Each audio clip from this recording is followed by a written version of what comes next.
What you need? I'm fine. You don't act like you're fine. I said I'm fine. He keeps provoking Boyka with words non-stop. Boyka loses control for a moment and throws a punch. George laughs on the spot. Then he suddenly charges straight at Boyka. The two of them are chained together by the same iron chain. After only a few exchanges, the guards forcibly separate them.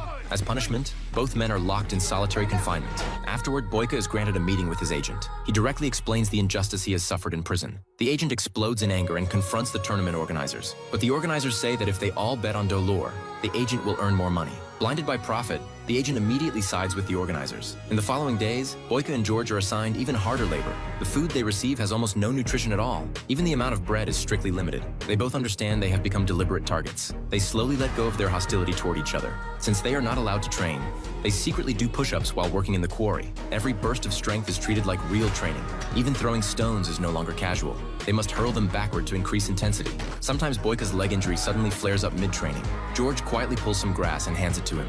He says it can help ease the pain in Boyka's leg. Seeing that the two men are not breaking, but training even harder than before, the organizers begin to feel uneasy. One day, guards suddenly drag George away. Without much warning, they beat him brutally. The next morning, Boyka notices George is missing at breakfast. He rushes to the cell and finds George covered in injuries. He can barely even sit upright. And to make things worse, his next opponent is the strongest fighter of all, Dolor.